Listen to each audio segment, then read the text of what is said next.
আসসালামু আলাইকুম। যে কয়েকটি কারণে ভুলেও কিনবেন না Vivo Y33s।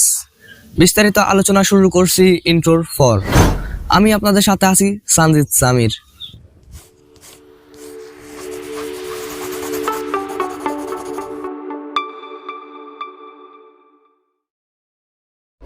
প্রথমে আমি আপনাদেরকে মোবাইলটার দামটা সম্পর্কে জানিয়ে দিই। মোবাইলটার অফিসিয়াল প্রাইস রাখা হয়েছে বাংলাদেশ মার্কেটে 128GB 20,990 টাকা। আর মোবাইলটার ডিজাইন নিয়ে তেমন কিছু বলার নেই, কারণ প্রতিবারই ভিভো কিন্তু তাদের মোবাইলগুলোর ডিজাইন সুন্দর রাখার চেষ্টা করে। এই মোবাইলটারও ভিভো আর ডিজাইনটা সুন্দর রাখার চেষ্টা করেছে। আর মোবাইলটার ব্যাক এবং ফ্রেম কিন্তু পলিকার্বনেট বা প্লাস্টিকের তৈরি। থিকনেস হচ্ছে 8 মিলিমিটার, ওজন বা ওয়েট হচ্ছে 182 গ্রাম। আর মোবাইলটাতে কিন্তু সব ধরনের ফোর্স এবং বাটন থাকছে। আর মোবাইলটাতে আপনারা দুইটা সিম কার্ডের পাশাপাশি একটা মেমোরি কার্ড ইউজ করতে পারবেন। আর মোবাইলটার নিচের দিকে টাইপ সি পোর্টটা কিন্তু থাকছে, আর 3.5mm জ্যাক পোর্টটাও থাকছে, ভালো বিষয়। আর মোবাইলটাতে কিন্তু সাইড মাউন্টেড ফিঙ্গারপ্রিন্ট সেন্সরটা কিন্তু দেয়া থাকছে, যেটা কিন্তু সাইডে দেয়া থাকে ফিঙ্গারপ্রিন্ট সেন্সরটা। এখানে আসলে ভিভোর আসলে ইন ডিসপ্লে ফিঙ্গারপ্রিন্ট সেন্সরটা দেয়া উচিত ছিল। মোবাইলটার সামনের দিকে আসলে আপনারা পেয়ে যাচ্ছেন একটা ফুল ভিউ ডিসপ্লে, যার উপরের দিকে কিন্তু ওয়াটার ড্রপ নচ দেখা যাচ্ছে। কিন্তু আসলে এখানে 2022 সালে এসে এই ওয়াটার ড্রপ নচ আসলে মেনে নেওয়ার মতো না। এখানে ফানচল থাকলে বিষয়টা ভালো হতো। 2022 সালে এসে ওয়াটার ড্রপ নচ আসলে মেনে নেওয়ার মতো না, এখানে ফানচল থাকা উচিত ছিল। এবার তাহলে মোবাইলটার ডিসপ্লে নিয়ে কথা বলি। মোবাইলটাতে আপনারা 6.58 ইঞ্চের একটা IPS LCD ডিসপ্লে পাচ্ছেন, যেটি ফুল এইচডি প্লাস রেজুলেশনের ডিসপ্লে। এখানে আসলে ভিভো চাইলে এই বাজেটে সুপার অ্যামোলেড বা অ্যামোলেড ডিসপ্লে দিতে পারতো, IPS LCD ডিসপ্লে না দিয়ে। আসলে এই বাজেটে অন্যান্য ব্র্যান্ড কিন্তু এই দামে অ্যামোলেড কিংবা সুপার অ্যামোলেড ডিসপ্লে দিচ্ছে। সো এখানে ভিভো IPS LCD ডিসপ্লে আসলে মেনে নেওয়ার মতো না।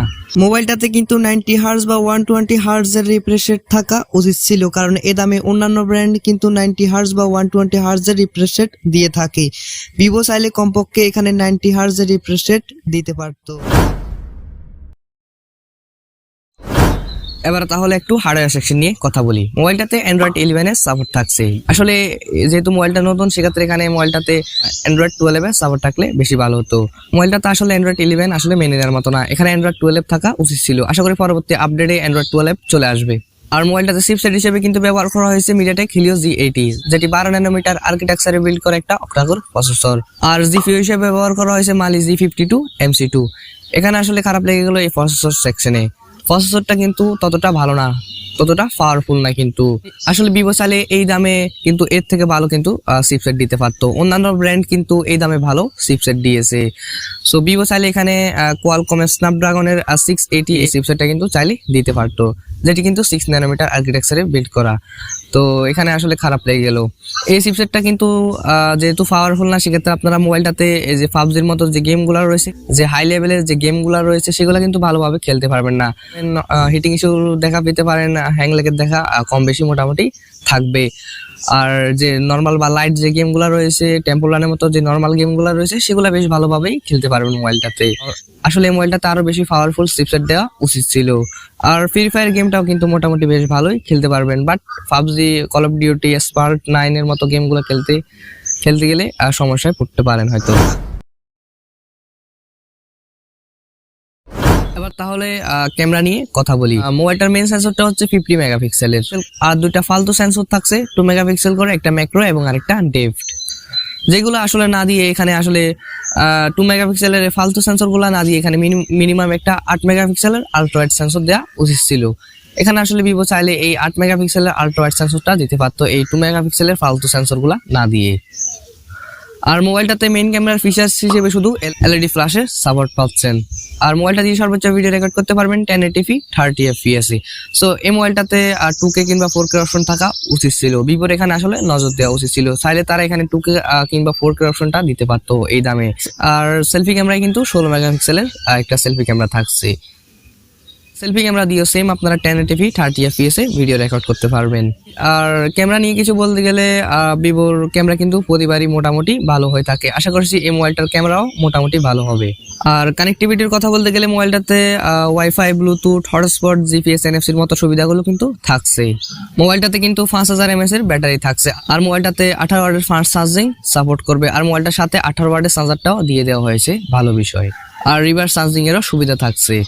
আর মোবাইলটার প্রসেসরটা যেহেতু পাওয়ারফুল না, সেক্ষেত্রে আপনারা যারা নর্মাল ইউজার রয়েছেন তারা একদিনের মতো ব্যাটারি ব্যাকআপ পাবেন, আর যারা হেভি ইউজার রয়েছেন তারা একদিন ব্যাটারি ব্যাকআপ নাও পেতে পারেন।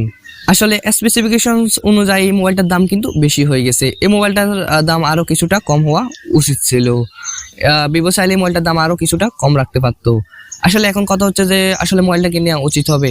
আমি বলবো আপনারা যারা নর্মাল ইউজার রয়েছেন তারা চাইলে মোবাইলটা নিতে পারেন। যাদের ডিজাইন একটু বেশি প্রয়োজন, ডিজাইনের জন্য মোবাইল নিতে চান, তারা চাইলে এই মোবাইলটা নিতে পারেন, নো প্রবলেম। বাট পারফরমেন্সের জন্য হলে মোবাইলটা না নেওয়াই বেস্ট হবে। ভিভো কিন্তু এই মোবাইলটা ডিজাইন ভালো করেছে। মোবাইলটা কিন্তু নর্মাল ইউজারদেরকে কিন্তু রিকমেন্ড করার মতো, বাট হেভি ইউজারদেরকে এটা রিকমেন্ড করার মতো না। যারা আসলে day to day mobile use করেন, যারা নর্মাল টুকটাক কাজবাজ করেন মোবাইলে, তাদের জন্য মোবাইলটা ঠিকঠাক। আর যারা একটু লাইট যে গেমগুলো রয়েছে সেগুলো খেলতে চান মোবাইলটাতে, তাহলে মোবাইলটাতে বেশ ভালোভাবেই গেমগুলো খেলতে পারবেন। সেক্ষেত্রে আপনারা কোনো রকমের প্রবলেম পড়বেন না নর্মাল গেমগুলো খেললে। বাট যে হেভি গেমগুলো রয়েছে সেগুলো খেললে কিছুটা প্রবলেমও পড়তে পারেন আপনারা। তো এই ছিল ভিডিও। তো আশা করি আপনাদের সকলের ভিডিওটা অনেক ভালো লেগেছে। তো আশা করি এখন আপনারা ডিসিশনটা এখন আপনারা নিতে পারবেন মোবাইলটা আপনাদের জন্য বেস্ট কিনা। তো আমার যা বলা ছিল তা তো আমি ভিডিওতে বলে দিয়েছি। তো এখন টাকাটাও আপনার এখন চয়েসটা এখন আপনার হাতে কিন্তু। তো এখন ডিসিশনটা কিন্তু আপনাকেই নিতে হবে। তো আপনারা যদি কোনো রকমের সমস্যা পড়েন, তো আমাদের সকল সোশ্যাল মিডিয়াগুলোর লিঙ্ক কিন্তু ভিডিও ডেসক্রিপশন বক্সে কিন্তু থাকছে। আর ফেসবুক গ্রুপের লিঙ্কও দেওয়া আছে, জয়েন করে নেবেন। তো ইউটিউব চ্যানেল হলে এখন চ্যানেলটিকে কষ্ট করে চ্যানেলটিকে সাবস্ক্রাইব করে দিন এবং পাশে থাকা বেল আইকনটি বাজিয়ে চ্যানেলটির সাথে থাকুন। ফেসবুক পেজ হলে এখন এই পেজটিকে ফলো করে দিন। তো দেখা হচ্ছে আগামী পর্বে নতুন কিছু নিয়ে। ততক্ষণ সবাই সুস্থ থাকবেন। খোদা হাফেজ।